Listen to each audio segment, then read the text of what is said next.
नमस्कार, मैं हूं निशु शर्मा आपके साथ। आइए रुक करते हैं देश विदेश की कुछ बड़ी खबरों की ओर।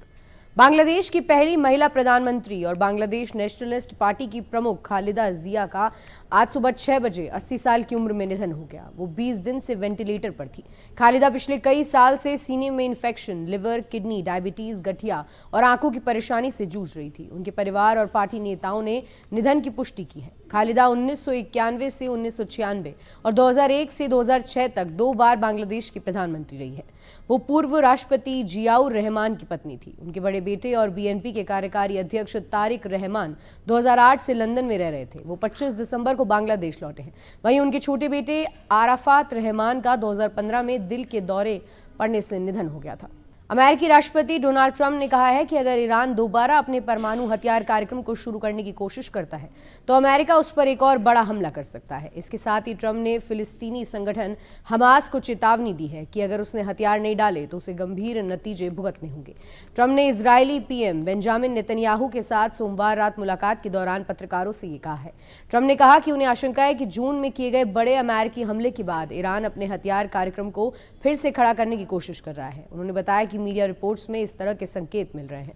रूस ने सोमवार को आरोप लगाया कि यूक्रेन ने नोवगोरोड में राष्ट्रपति व्लादिमीर पुतिन के सरकारी आवास पर हमला करने की कोशिश की। रूस के विदेश मंत्री सर्गेई लावारोव के मुताबिक यूक्रेन ने 28 और 29 दिसंबर की रात 91 ड्रोन से हमले किए, जिससे रूस के एयर डिफेंस सिस्टम ने नाकाम कर दिया। लावरोव ने चेतावनी दी कि हमले का जवाब दिया जाएगा। उन्होंने इस हमले को आतंकवाद करार दिया। दूसरी तरफ यूक्रेन के राष्ट्रपति वोलोदिमिर जेलेंस्की ने इस आरोप को पूरी तरह झूठा और मनगढ़ंत बताया है। उन्होंने कहा कि रूस हम पर हमला करने का बहाना खोज रहा है। उनका मकसद कीव में सरकारी इमारतों पर हमला करना है। हालांकि ये साफ नहीं हो पाया कि हमले के वक्त पुतिन नोवगोरोड स्थित घर पर थे या नहीं। रूस की तरफ से फिलहाल हमले का कोई भी वीडियो रिलीज नहीं किया गया है।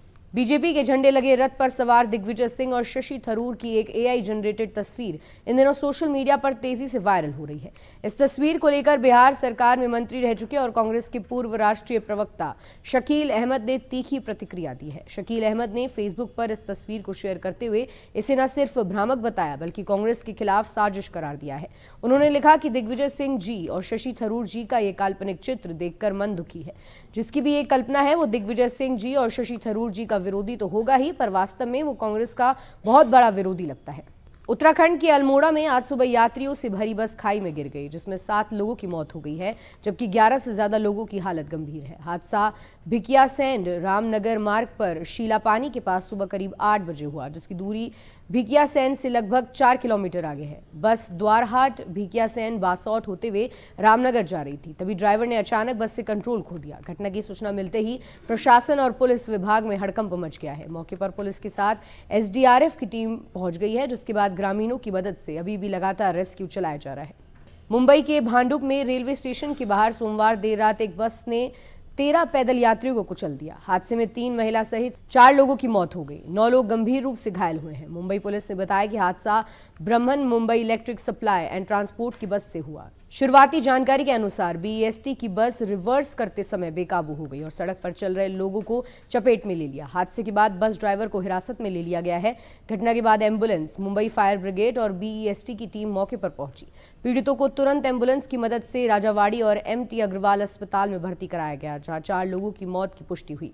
मौत का आंकड़ा बढ़ने की आशंका है। भारत ने सोमवार को उड़ीसा के चांदीपुर स्थित इंटीग्रेटेड टेस्ट रेंज से Pinaka long range guided rocket की पहली सफल फ्लाइट टेस्टिंग की। इस दौरान रॉकेट को उनकी अधिकतम 120 किलोमीटर रेंज तक दागा गया। उड़ान के दौरान रॉकेट ने सभी तय इन फ्लाइट मैन्यूअर सफलतापूर्वक पूरे किए और निर्धारित लक्ष्य पर सटीक वार किया।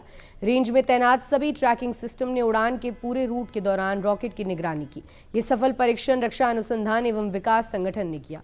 खास बात यह रही कि 120 किलोमीटर रेंज वाले इस रॉकेट का पहला टेस्ट उसी दिन हुआ जब रक्षा मंत्रालय के रक्षा अधिग्रहण परिषद ने इसे भारतीय सेना में शामिल करने की मंजूरी दी।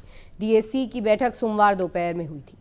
नए साल 2026 में अब सिर्फ 2 दिन बचे। इससे पहले यूपी के 3 बड़े धार्मिक शहरों अयोध्या, मथुरा और काशी में श्रद्धालुओं का सैलाब उमड़ पड़ा है। मंदिरों की तरफ जाने वाले रास्तों पर चलने को जगह नहीं बची है। वाराणसी में नए साल पर बाबा काशी विश्वनाथ स्वर्ण दर्शन देंगे।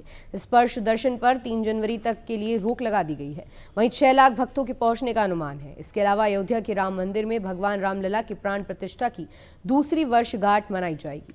31 दिसंबर को सीएम योगी आदित्यनाथ यहां पहुंचेंगे। वहीं अंगड टीला पर मानस पाठ और कल्चरल आयोजन होंगे। मथुरा में टूरिस्ट इतने ज्यादा पहुंच गए कि बांके बिहारी मंदिर प्रबंधन ने 5 जनवरी तक वृंदावन न आने की अपील की है। फिलहाल के लिए इतना ही। ऐसी तमाम ताज़ा खबरों के लिए आप जुड़े रहिए हमारे साथ। धन्यवाद।